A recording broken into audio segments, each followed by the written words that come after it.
రోజు ఒక గొప్ప సేవకుడు ప్రపంచ దేశాలంతా తిరిగి దేవుని సేవ చేశాడు. ఆ సేవకుడి దగ్గర ఒక నమ్మకమైన డ్రైవర్ ఉండేవాడు. సుమారుగా 20 సంవత్సరాల పాటు ఆ సేవకుడిని కాచుకొని ఆ సేవకుడి వెనుకుంటూ వాహనం మీద సేవకుడిని తీసుకొని వెళ్ళి సేవకుడిని నిద్రపోతున్న ఈ డ్రైవర్ మాత్రం కునుకుపాటు రానియకుండా, ఇక డ్రైవింగ్ చేసే డ్రైవరే నిద్రపోతే మీరు ఎరుగుతారు కదా, ఎక్కడ సేవకుడికి ఆపద వస్తుందోనని రాత్రింబవళ్ళు నిద్ర చంపుకొని ఎక్కడెక్కడికో వెళ్ళేవాడట. సరే, సేవకుడు చనిపోయాడు, ఆ డ్రైవరు చనిపోయారు. సేవకుడు చనిపోయిన తర్వాత పరలోకంలో వీధులు తిరుగుతున్నాడు. బంగారపు వీధులు, అద్భుతమైన భవంతులు. అమెరికాలో ఉన్న ఇల్లు ఏం సరిపోతాయండి, ప్యారిస్లో ఉన్న ఇల్లు ఏం సరిపోతాయండి, జూబిలీ హిల్స్, బంజారా హిల్స్లో ఉన్న ఇల్లు పరలోకం ఎదుట తొక్కడా ఏమండి? అలాంటి అద్భుతమైన ఆ బంగారు వీధులు తిరుగుతూ ఉంటే ఈ లోపు అక్కడ ఓ పెద్ద నేమ్ ప్లేట్, ఆ ఇంటి ఎదురుగా పెద్ద నేమ్ ప్లేట్ ఉంది. ఏమిటా ఈ నేమ్ ప్లేట్ అని చూస్తే అక్కడ ఏమని రాసిందో తెలుసా? Brother George. ఎవడ్రా ఈ జార్జి? మా డ్రైవర్ కదా. కింద ట్యాగ్ కూడా రాసి ఉంది, పలానా జెర్మియా పాస్టర్ గారి దగ్గర డ్రైవర్ రవి, పలానా జెర్మియా పాస్టర్ గారి దగ్గర డ్రైవర్. ఈ జెర్మియా పాస్టర్ గారు అనుకున్నాడు, నాకు డ్రైవింగ్ చేసిన రవికే ఈ రేంజ్లో ఇల్లు ఉందంటే, తమ్ముడా నాకు డ్రైవింగ్ చేసిన జార్జికే ఈ రేంజ్లో ఇల్లు ఉందంటే సేవకుడైన నాకు ఇంకెంత పెద్ద ఇల్లు ఉందో అని అనుకున్నాడంట. మొత్తానికి వీధులు తిరుగుతా ఒక ఇంటికి వెళ్తేనండి, అది చాలా చిన్న ఇల్లు అంట. అనకూడదు కానీ పూరిల్లు. మీరు అంటారు, మీరు మామూలు కాదు, పరలోకంలో పూరిళ్ళు ఉంటాయా? ఉండవు. పూరిళ్ళు లాంటి చిన్నిళ్ళు. ఈ చిన్నిళ్ళు, అరే పరలోకంలో ఇంత చిన్నిళ్ళు ఉంది ఎవరిదిరా బాబు అని చూస్తే గమనించండి, అక్కడ పెద్ద తాటికాయ అంత అక్షరాలతో, అక్షరాలేమో తాటికాయ అంత అక్షరాలు, ఇల్లు మాత్రం చిన్నదే. ఎవరిదిరా ఇల్లు అని చూస్తే పాస్టర్ జెర్మియా పాస్టర్ గారి గుండె ఆగిపోయింది. ప్రభా, నాకు డ్రైవింగ్ చేసిన రమేష్కేమో అంత పెద్ద ఇల్లు, నాకు డ్రైవింగ్ చేసిన సాల్మన్కేమో అంత పెద్ద ఇల్లు, నాకు డ్రైవింగ్ చేసిన జార్జికేమో అంత పెద్ద ఇల్లు. ప్రభా, ఎంత సేవ చేసిన నాకేమో ఎంత ఇల్లు, ఎంత సన్నిల్లు, ఏంటి ప్రభా అని అడిగితే ప్రభు అంటాడట, పిచ్చోడా, నీకు ప్రసంగం చేయటం ఒక్కటే నీకు తెలుసు. వాక్యం కోసం ప్రసవేదన పడతావు, నేను కాదన్నాం.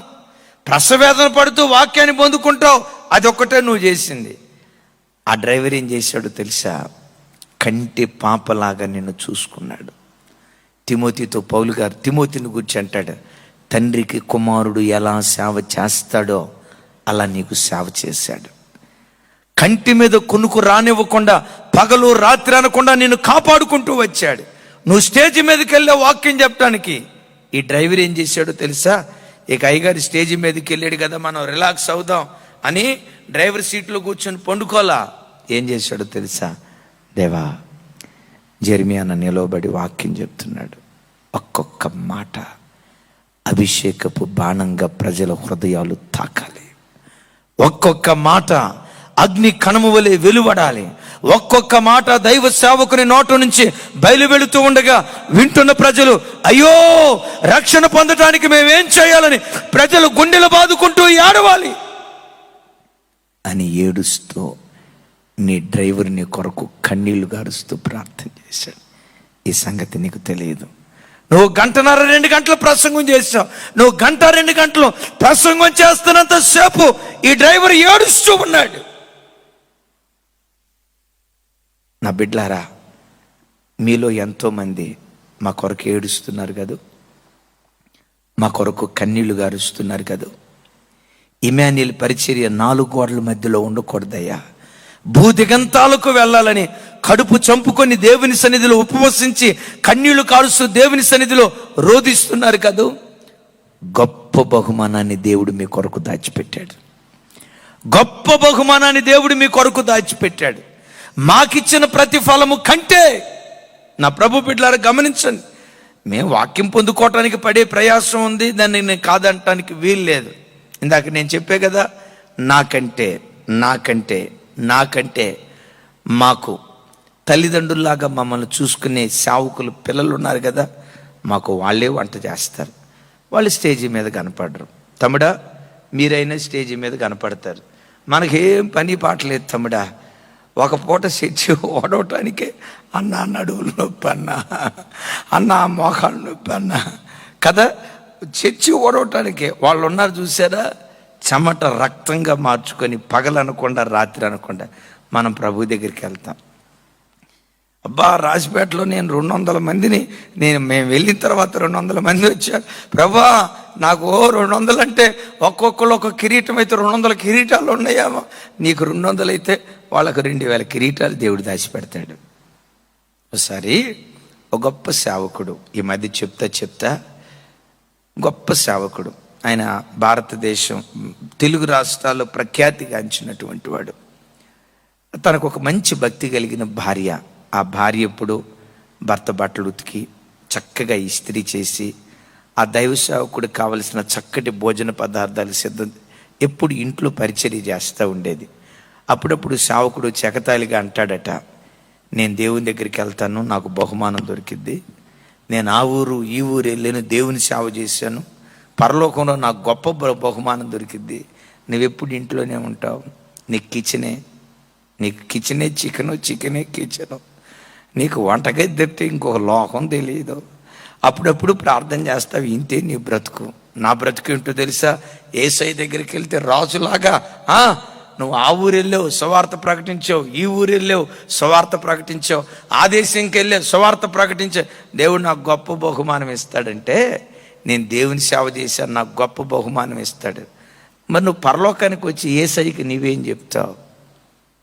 ఈ తల్లి అందట, అయ్యా నేను ఎరుగుదును, పరలోకంలో నీకు దొరికే బహుమానం కంటే గొప్ప బహుమానం దేవుడు నాకు ఇస్తాడందట. ఏంటి నీకు దొరికే బహుమానం కంటే నాకు గొప్ప బహుమానం ఇస్తాడన్న నమ్మకం నాకు ఉంది అయ్యా అందంట. అది అట్టాగే ఆ తల్లి ఏం చెప్తావు యేసయ్య దగ్గర? ఆ తల్లి అందట, సేవకుడు నీకు సేవ చేశాడు, నేను నా సేవకుడికి సేవ చేశా, సేవ చేసే సేవకులకు సేవ చేశా. నేను బయట కనపడకపోవచ్చు, నలుగురి చేత గుర్తింపు పొందకపోవచ్చు, నలుగురి చేత గణపరచబడకపోవచ్చు, ఒక వరాన్ని దేవుడిచ్చాడు. ఏమండి, సేవకులకు వంట వండటం కూడా ఒక వరమా? సేవకులకు పరిచర్య చేయటం కూడా ఒక వరమా? ఈ వరం కాదు, భాగ్యం. వరానికి మించిన భాగ్యం. పౌలు గారు అంటాడు, నాకు పరిచర్య చేసే విషయంలో తిమోతి కుమారుడిలాగా సేవ చేశాడు. నాకు పరిచర్య చేసే విషయంలో ఎపఫ్రోదితు నాకు పరిచర్య చేసి రోగి అయ్యాడు.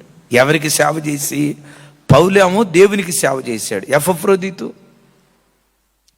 తమ్ముడా ఎవరికి సేవ చేశాడు? ఎపఫ్రోదితు ఏమో పౌలు గారికి సేవ చేశాడు.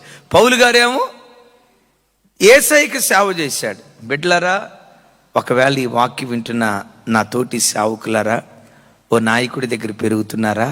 లైవ్లో వింటున్న మీతో ఓ నాయకురాలి దగ్గర పెరుగుతున్నారా? ఆ సేవకులకు చేసే ప్రతిదీ దేవునికి చేసినట్లు మర్చిపోవద్దు. సమూయేలు గూర్చి రాసింది వింటున్నారా? సమూయేలు బాలుడై ఉన్నప్పుడు ఏలీ ఎదుట యెహోవాకు పరిచర్య చేసెను అని రాసింది. అసలు ఆ మాట ఏమండి, ప్రత్యక్ష గుడారంలో పరిచర్య చేయాలంటే 30 సంవత్సరాలు దాటాలి, 30 సంవత్సరాలు దాటాలి. కానీ ఏమని రాసింది? యెహోవాకు పరిచర్య చేశాడు బాలుడైన సమూయేలు అని రాసింది.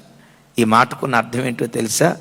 పరిచర్య చేసింది ఏలీకి కానీ, బట్టలు ఉతికింది ఏలీకి కానీ, వంట చేసి పెట్టింది ఏలీకి కానీ, ఆ ముసలివాడికి అన్నీ చూసుకుంది ఏలీకి చూసుకుంది సమూయేలు కానీ, ఆ సేవకుడికి చేసేటప్పుడు ఎలా చేశాడో తెలుసా? సేవకుడికి చేసేది దేవునికి చేసినట్లుగా ఎంచి చేశాడు.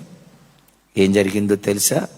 దాను మొదలుకొని బెయేర్షెబా వరకు ప్రఖ్యాతిగాంచినటువంటి ప్రవక్తగా దేవుడు స్థిరపరిచాడు. ముగిస్తున్నాను, ఒక్క క్షణం బిడ్డలారా. ఈ రాత్రి దేవుని మందిరములో నుండి నిన్ను నింపాలి దేవుడు కోరుకున్నాడు.